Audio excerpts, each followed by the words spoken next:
मध्य प्रदेश के इंदौर शहर में कुछ वक्त पहले एक नेकी की दीवार बनाई गई थी, जिसका मकसद था जरूरतमंदों के लिए कपड़े और खाने का सामान इकट्ठा करना।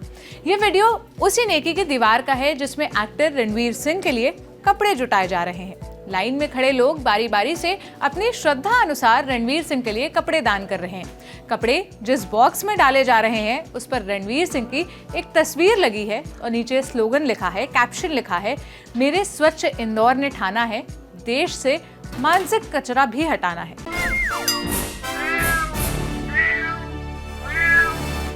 हाय, मेरा नाम है सोनल और आप देख रहे हैं ऑर्डिनरी की स्पेशल सीरीज म्याऊं।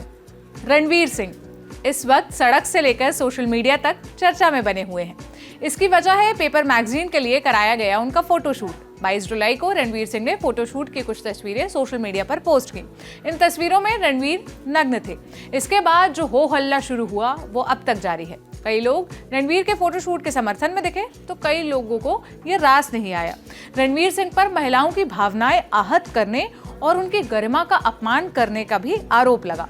उनके खिलाफ मुंबई में एफआईआर दर्ज हो गई। रणवीर सिंह के खिलाफ शिकायत दर्ज कराने वाली एडवोकेट वेदिका चौबे का कहना है कि रणवीर सिंह को भारतीय संस्कृति की बिल्कुल भी परवाह नहीं है। वो भारत की संस्कृति को खत्म कर करोड़ों रुपए कमाना चाहते हैं। एडवोकेट वेदिका चौबे का एक वीडियो भी वायरल हो रहा है जिसमें वो एक न्यूज चैनल में डिबेट के दौरान रणवीर सिंह की फोटो को अश्लील बता रही हैं कि फोटो में रणवीर के कूल्हे दिख रहे हैं। उन्होंने ये दावा भी किया कि उनके पास फोटोशूट के दौरान बनाया गया एक वीडियो भी है जिसमें रणवीर पूरी तरह नग्न दिख रहे हैं। एफआईआर के साथ ही रणवीर सिंह की गिरफ्तारी की भी मांग की जा रही है। इस मामले को लेकर सोशल मीडिया पर लोग कई तरह के रिएक्शन दे रहे हैं। सबसे पहले कुछ मीम्स पर नजर डालिए। एक ट्विटर यूजर ने रणवीर की 2 तस्वीरों का एक कोलाज शेयर किया जिसमें एक तरफ रणवीर की पुरानी फोटो है जिसमें लिखा है व्हेन यू गेट सैलरी और दूसरी फोटो रणवीर की न्यूड फोटोशूट वाली है जिसमें लिखा है व्हेन यू पे द बिल्स। रणवीर सिंह के न्यूड फोटोशूट के मामले में क्रिएटिविटी के तार पंचायत तक भी पहुंच गए। एक यूजर ने बनराकस और विनोद की कालजयी तस्वीर को शेयर करते हुए लिखा, देख रहा है ना विनोद, घर का ईएमआई भरने के लिए कैसा फोटोशूट कराना पड़ रहा है। रणवीर सिंह के फोटोशूट पर धड़ाधड़ लाइक्स आ रहे हैं, उसे शेयर किया जा रहा है। ये मीम सोशल मीडिया पर फ्लड लाइक सिचुएशन फील करा रहे हैं। फनी मीम के अलावा रणवीर के समर्थन और विरोध तक लोग पहुंच गए हैं। एक्टर अर्जुन कपूर ने रणवीर के फोटोशूट पर कहा, रणवीर सिंह में कोई भी दिखावा नहीं है। आप लोग रणवीर को 10-11 साल से देखते आ रहे हैं। वो जो भी करते हैं वो उनकी पर्सनालिटी का हिस्सा है। उन्होंने जो भी किया उनकी मर्जी है, उनका सोशल मीडिया है, उनको जैसे कंफर्टेबल लगता है वो करते हैं और हमें उनकी इज्जत करनी चाहिए। एक्ट्रेस करिश्मा शाह का कहना है कि शरीर रणवीर का है, मर्जी उनकी है, लेकिन लोगों को इतना फर्क क्यों पड़ रहा है। इनके अलावा आलिया भट्ट, पूनम पांडे समेत कई स्टार्स ने रणवीर सिंह का सपोर्ट किया है। साउथ फिल्म इंडस्ट्री के एक्टर विष्णु विशाल ने रणवीर के सपोर्ट में अपना बिना कपड़ों की उन्होंने अपनी एक तस्वीर सोशल मीडिया पर पोस्ट की और साथ ही ये भी बताया कि वो रणवीर सिंह का ट्रेंड फॉलो कर रहे हैं। लेकिन कई लोग ऐसे भी हैं जिन्हें रणवीर सिंह की तस्वीरों से प्रॉब्लम है। रणवीर सिंह के विरोध में एक्ट्रेस शर्लिन चोपड़ा उनकी पत्नी दीपिका पादुकोण तक को घसीट ले आई। सुनिए शर्लिन ने क्या कहा। कुछ वर्ष पहले मैंने लॉस एंजलिस में एक अंतर्राष्ट्रीय मैगजीन के लिए इसी किस्म का बोल्ड शूट किया था और जब मैं भारत लौटकर आई तब मीडिया के लोग और बॉलीवुड के निर्माता, निर्देशक, कलाकार और समाज के ठेकेदारों ने मुझको बहुत सुनाया, कहा कि मैं जलील हूं, चरित्रहीन हूं, बेआबरू हूं वगैरह वगैरह। और आज मैं देख रही हूं कि वही लोग, वही तमाम लोग रणवीर सिंह की कलाकारी की सराहना करते थक नहीं रहे हैं। तो मेरा सवाल ये है, क्या मेरे जिस्म पर कीड़े पड़े थे? ये दोगलापन क्यों? ये डबल स्टैंडर्ड्स क्यों? क्योंकि मैं एक आउटसाइडर थी इसलिए, और क्योंकि रणवीर सिंह एक बहुत बड़े कैंप के मेंबर हैं इसलिए। मैं फरहान अख्तर के एक टॉक शो पर गई थी, एनडीटीवी इमेजिन के लिए था वो, और वहां पर मेरी मुलाकात हुई थी दीपिका पादुकोण से। मुझको डांस परफॉर्मेंस के लिए बुलाया गया था। मैंने पहना था एक बहुत ही छोटा सा टॉप, ब्रा जैसा टॉप या बिकिनी टॉप जिसे कहते हैं, और बहुत ही छोटे शॉर्ट्स। और मुझको डांस करते हुए दीपिका ने देखा और देखकर इतना गंदा, वाहियात, घटिया लुक दिया कि मैं शर्म से पानी पानी हो गई। मुझको नीचे से ऊपर, ऊपर से नीचे ऐसे देखा जैसे कि मैं नंगी खड़ी थी उसके सामने। मेरा सवाल उनसे ये है आज इस चैनल के माध्यम से, मैडम मेरे शरीर पर थोड़े बहुत वस्त्र थे, लेकिन आपके पतिदेव के शरीर पर क्या है, कृपया आप इसे स्पष्ट रूप से बताएं, तमाम लोगों को बताएं कि क्या आपके पतिदेव ने जो शूट किया वो वस्त्र पहनकर किया या वस्त्रहीन होकर किया?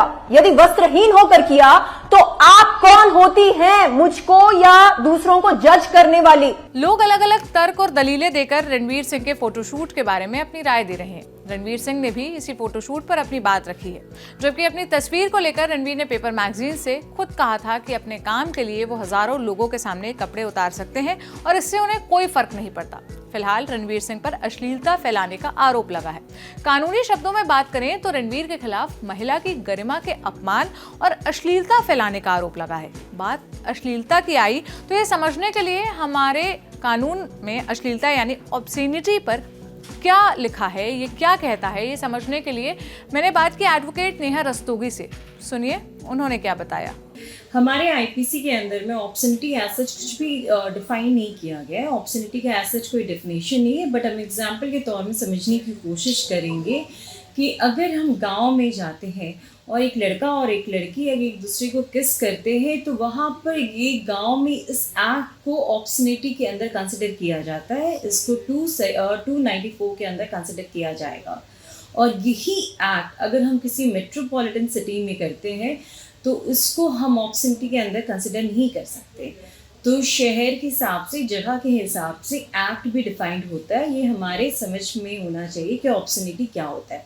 कोई भी ऐसा एक्ट जिससे लोग, सामने वाले लोग को अनकंफर्टेबल फील ना हो, कोई भी पब्लिक प्लेस में कुछ ऐसा एक्ट जो कोई दूसरे इंसान को या कोई सामने वाले लोगों को थोड़ा सा मतलब लाइक अनकंफर्टेबल फील ना हो, तो उसे ऑब्सनिटी एक्ट के अंदर में कवर किया जाता है। अब हम पहले समझते हैं सेक्शन 292, 293 एंड 294 आईपीसी क्या कहता है।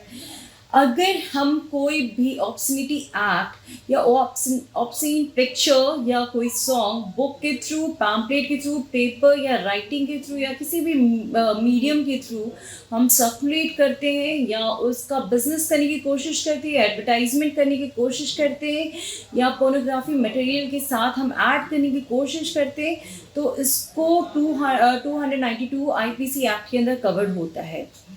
या सेक्शन 293, अगर कोई भी ऑब्जेक्ट या सेल करने की कोशिश करते हैं young generation, young child, young person, no matter home, girl और बॉय, जो 20 साल से कम हो, कोई भी ऑब्जेक्ट या कोई भी सेल करने की कोशिश करते हैं या उनको हायर करने के, डिस्प्यूट करने की कोशिश करते हैं, तो इसको सेक्शन 293 के अंदर कंसिडर किया जाता है।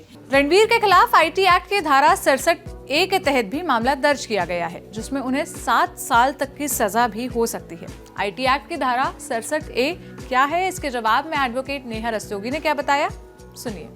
Section 67 and 67A of IT act में हम ये देखते हैं, सेक्शन 67 में हम ये जानते हैं अगर कोई भी इंसान कोई भी ऑब्सीन एक्ट या ऑब्सीन वीडियोस, फोटोग्राफ या आर्टिकल्स किसी को भी ट्रांसमिट करता है या सेंड करता है या किसी भी इलेक्ट्रॉनिक मीडिया के थ्रू या सोशल मीडिया के थ्रू अपलोड या किसी को भी सेंड करता है और वो उसके अंदर कन्विक्ट पाया जाता है, तो सेक्शन 67A के अंदर उसे पनिश किया जाता है। अगर वो पहली बार में कन्विक्ट होता है तो उसे 5 years का imprisonment with fine of 5 lakh rupees which can be extended till 10 lakh rupees, और अगर दूसरी बार में वो कन्विक्ट होता है फिर से तो उसे 7 साल का imprisonment which can be extended to the 10 lakh rupees fine। ये 67A आईटी एक्ट में कहा जाता है। रणवीर सिंह की फोटो पर जो बहस चल रही है, अश्लीलता को लेकर भारत का कानून क्या कहता है, ये सब तो आपने समझ लिया। रणवीर सिंह का फोटोशूट करने वाले फोटोग्राफर आशीष ने बताया कि ये फोटोशूट अच्छी मंशा के साथ किया गया है और फोटोशूट करवाते वक्त रणवीर काफी कंफर्टेबल थे। रणवीर की फोटो ऑब्सीन है या नहीं, ये अब कोर्ट तय करेगा। लेकिन मेरा सवाल ये है कि एक व्यक्ति जब अपने कंफर्ट में रहते हुए फोटोशूट करवा रहा है, सोशल मीडिया पॉलिसीज को ध्यान में रखते हुए फोटो पोस्ट कर रहा है, किसी की प्राइवेसी पर हमला नहीं कर रहा है, तब उस पर किसी को आहत करने के आरोप लगाना कितना उचित है? आप इस पर सोचिएगा। आपकी इस मुद्दे पर जो भी राय होगी मुझे कमेंट में ज़रूर बताइएगा। कल मिलेंगे एक नए टॉपिक के साथ। अपना ख्याल रखिए। शुक्रिया।